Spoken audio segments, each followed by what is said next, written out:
And now let's move things over to the NFC North. You had the Green Bay Packers winning the division with a 12-4 record that was good enough to afford the Packers a first-round bye. This was a banner year for quarterback Aaron Rodgers, who won his second MVP trophy. Rodgers was nothing less than spectacular, throwing for 37 touchdown passes, only 6 interceptions, up over 4,000 yards, and Rodgers was really able to get back to form, showing why he is considered one of the best in the business, if not the best. His pinpoint accuracy, his ability to throw the deep ball, as well as his ability to manipulate the pocket, get outside on the edges, and throw perfect passes while on the run. Rodgers obviously a threat to pick up yards on the ground as well, but very efficient. The thing that you always like about Aaron Rodgers since he became a starter for the Green Bay Packers is the high number of touchdown passes versus the low number of interceptions. And I've always liked that about Aaron Rodgers, meaning that you don't have to worry about him making costly mistakes, turning the football over, giving other teams extra opportunities. On the outside, his targets were two of the best in the business. We're talking about big-time receiver Jordy Nelson and Randall Cobb, who does an excellent job working inside in the slot. Both of these receivers up over 1,000 yards. Both of these receivers 10-plus TD catches, did an excellent job. You add into the equation rookie Devonta Adams from Fresno State, 6'2", 217 pounds. Certainly has some nice games for Green Bay this season, giving them some much-needed depth since second-year wide receiver Jared Boykin didn't make the all-season progression and also battled some injuries. You add into the equation veteran Andrew Corliss, and then you have to like rookie Richard Rodgers, who I expect to be a starter for this team next year at the tight end position. And then when you look in the backfield, you had Eddie Lacy, second-year guy, was able to get up over 1,100 yards, had a slow start, but those were really against the toughest defenses in the run against the NFL, with the likes of at Seattle, the New York Jets, as well as the Detroit Lions. But once Lacy got on track, never looked back, also showed some nice hands, being able to catch the football out of the backfield, something we did not see a lot of out of him in his rookie year. When you looked on the defensive side of the football for the Green Bay Packers, a group who was solid across the board. Again, a team who was able to play from ahead so many games, especially at home. The Green Bay Packers this year at Lambeau Field, undefeated, very tough team to stop. And Aaron Rodgers and that offense was getting off to such hot starts that before teams knew it, they were down double digits. And again, the play calling became very predictable. But you certainly like how Green Bay was able to get past the early injury to big guy inside, defensive tackle B.J. Raji. He was the anchor there in that defensive line. They still had the likes of some big-time playmakers like Clay Matthews Jr. and Julius Peppers. Both of those guys know how to get after the quarterback, force some turnovers. And then when you look across the board, Green Bay's a team that has certainly built their roster from the inside out, that being the draft and making smart free agent pickups. When you look at who they picked up in this year's draft, in the first round, it was safety Clinton Dix from the University of Alabama. He certainly fit the mold, was a starter from day one, got better and better each week. You had some other guys back there like Morgan Barnett at safety, up over 100 tackles. Tramon Williams, still a good defensive back, being able to shut down a lot of the opposing team's top receivers. So overall, Green Bay Packers did an excellent job. A team who really is going to have a long off season. For the Packers, unfortunately, their season ended on a very sour note. We all know by now that the Green Bay Packers were really just a minute or so away from reaching the Super Bowl before the Seattle Seahawks came back and really ripped that game away from them. You heard after the game, head coach Mike McCarthy, as well as Aaron Rodgers, have some regrets. These guys really feeling like they let some plays get away from them, and ultimately play calling not aggressive enough. Green Bay had 2 times where they had a 4th down from inside the 1-yard line, elected to settle for 18 and 19-yard field goals. And I know if they could do things all over again, those are certainly situations with a Super Bowl on the line that you want to try to punch it in. Nonetheless, if Green Bay can keep their team intact, I know some of their big priorities, in particularly re-signing Randall Cobb. This is another team like the Dallas Cowboys who are going to have revenge on their mind and be playing with a huge chip on their shoulder next year.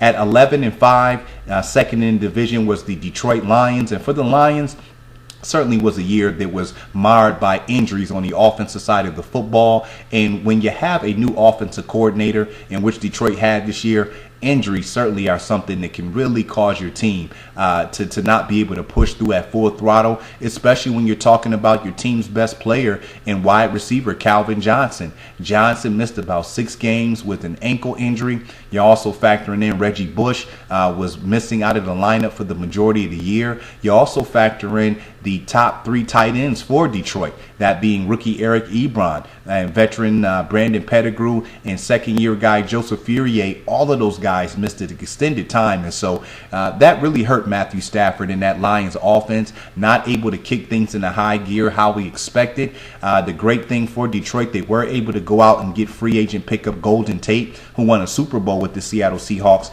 back in the 2013-14 season. Did a great job coming in, filling in for Calvin Johnson in those games missed. If it was not for Golden Tate, this Detroit Lions team very well could have missed the playoffs, but he came in, played at such a high level. You really seen the chemistry building between him and Matt Stafford starting back in the preseason. So that was an excellent addition by the Lions, going out and getting him. But when you look at this offense for the Detroit Lions, their offensive line is an area that continues to be a major concern, and Detroit doesn't have anybody but to blame but themselves. If you were able to hear my analysis and breakdown of the 2014 draft, with the number 10 pick, the Detroit Lions had some very good offensive linemen that they could have went out and got. We're talking about Taylor Lewan from the University of Michigan, Zach Martin from Notre Dame, Juwan Jones from Tennessee. All of those guys going inside of the top 20, starting immediately and making a major impact for their teams. And when you look at Detroit picking up a tight end, I understand that Brandon Pettigrew is a veteran. They don't know if they're going to resign him. I understand that Joseph Fourier is a second-year guy they weren't quite sold on. But teams have to realize games are won and lost in the trenches. And when you look at Detroit's inability to run the football and pass protect, you have to scratch your head. On the flip side of the football, they had a new coordinator as well. What a great job he was able to come in and do with this unit, who ended up being number 1 ranked overall in the NFL. Things started, as we mentioned, in the trenches when you had Ndamukong Suh, Nick Fairley, Ezekiel Ansah. These guys doing an excellent job creating pressure up front and limiting teams on the ground. That's really what triggered Detroit's defense this year, only giving up 65 rushing yards per contest. When you can limit teams and stop teams from running the football and make them one-dimensional, again, it makes the opposing team's play calling very predictable and allows for those pass rushers to get after it. When you look on the second level, DeAndre Levy continues to be one of the best yet underrated linebackers in the NFL. Stephen Tulloch is another guy you like. End up tearing his own ACL in the celebration in just the 3rd game of the season. His efforts, certainly from a leadership standpoint, helping stopping a run, were missed at some points during the season. And then Detroit's a team who also needed to address their secondary, and I like the way that they went about doing it. They went out and got 3 veterans. We're talking about Rasheem Mathis, Glover Quinn, as well as James Ahedebo. All of those guys able to come in, shore up the back end, make some key plays, get some timely turnovers, and then you've seen second-year defensive back Darius Slay make a nice progression in the offseason. And so for many years in Detroit, it was all about that high-powered offense and the defense that couldn't come through. But the last couple years, Lions have turned that defense around. Now the finger is pointed back at that offense. As I mentioned, I think this is a unit that if they can stay healthy, and I don't really question anybody except Reggie Bush. He's shown throughout the course of his career he cannot stay on the football field. The number one thing that Detroit has to do is re-sign Ndamukong Suh. If they can get that done, I still think there's enough time left and the pieces are in place in Detroit that if they go out, get some offensive linemen to help open up some holes on the ground. You have to have a running game and help to protect Matthew Stafford. This is a team only 1 game behind the Green Bay Packers this year, certainly can contest again for that division title. Next, we had the Minnesota Vikings coming in at 7-9. Great job by first-year coach Mike Zimmer. When you look at this Minnesota Vikings team, obviously losing Adrian Peterson for the season due to off-the-field injuries was a huge blow to this team. You figure with Peterson in the lineup, you probably could tack on 2 more victories for this Minnesota Vikings team on GP. I mean, Peterson is that type of player, a game changer, and that really hurt Minnesota early, kind of sent them into disarray. You also factor in they lost their starting quarterback, Matt Castle, very early on in the season. And so some veteran leadership, your best player on the team, those two guys gone on offense. And that really hampered Minnesota. I think that 7-9 record is a true reflection of it. Nonetheless, I think it was great for the growth of their young players, and particularly rookie quarterback Teddy Bridgewater, who certainly showed why coming into last year's draft he was regarded as the #1 prospect. Certainly got out on the football field, got his feet wet. I know that the work that he was able to get in the NFL, being a starter and being on the football field playing, not holding the clipboard and watching, is going to really do wonders for this kid in his offseason work. He is their franchise quarterback. I have no doubt in my mind Teddy Bridgewater is going to be a good one. You look in the backfield, you had a rookie in Jerick McKinnon out of Georgia Southern. You had an opportunity to see what he's got to offer. A lot of speed, a lot of shake and bake, some nice hands out the backfield. So good to see him out there. You also had Matt Asiata, another guy who's been around for a couple years,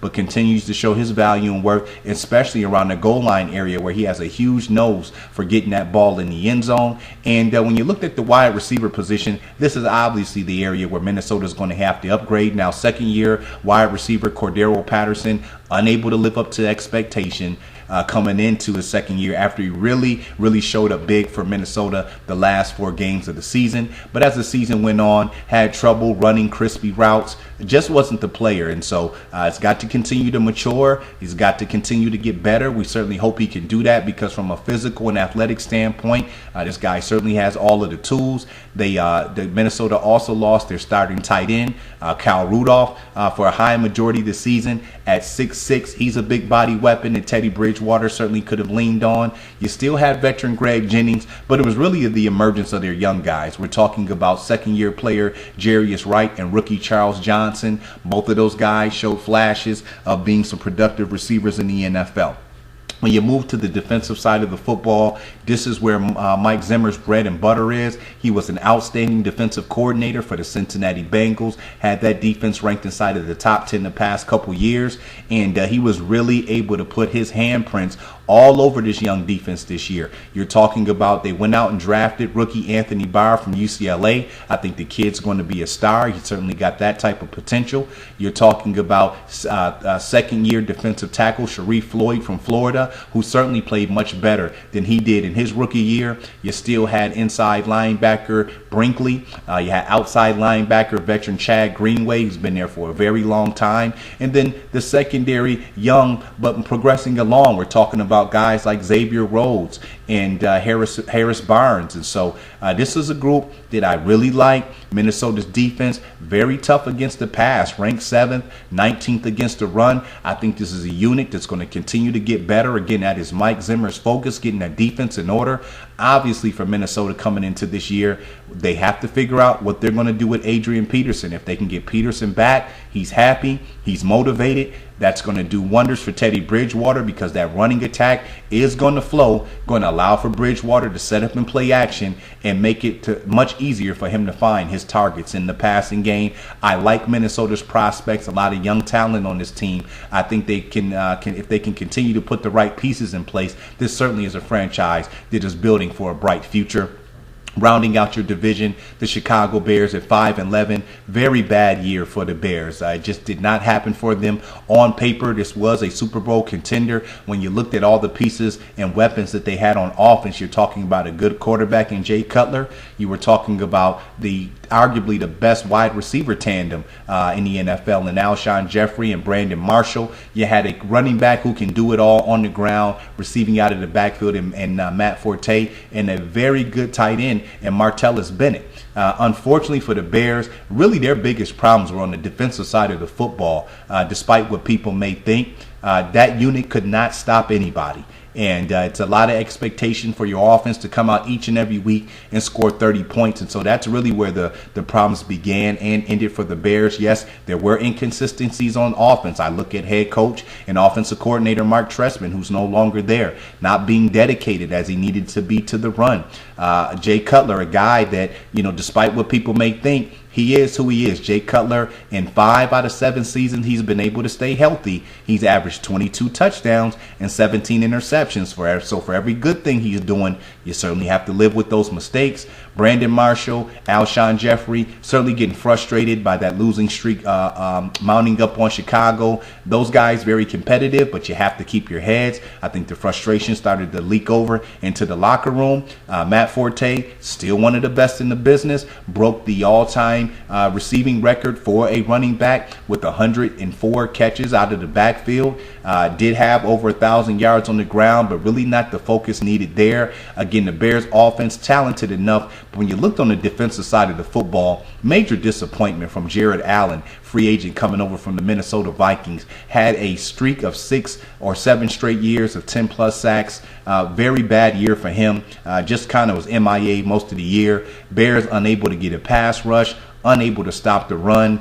Suffered a very big injury early on in the season to Pro Bowler Charles Peanut Tillman. And so this was a group that was makeshift. When I look at this Bears team, without question, because they finally were able to get that offensive line intact over the last couple years to provide Jay Cutler with good enough protection, open up some holes on the ground for Matt Forte in that running game. But that defense has got to get it together, and so that is where Chicago definitely needs to focus. They haven't addressed the safety position in many years. That's a huge weakness for them. Their defensive backs with Tillman and Jennings can still be solid enough. You also like them going out and spending a first-round pick on Kyle Fuller from Virginia Tech, was able to come in for Tillman and get some valuable playing time. But certainly that front seven, especially more than likely they're going to be without veteran Lance Briggs. They've got to find some linebackers. They've got to find some guys in the trenches who can stop the run and help to create some pressure on opposing quarterbacks.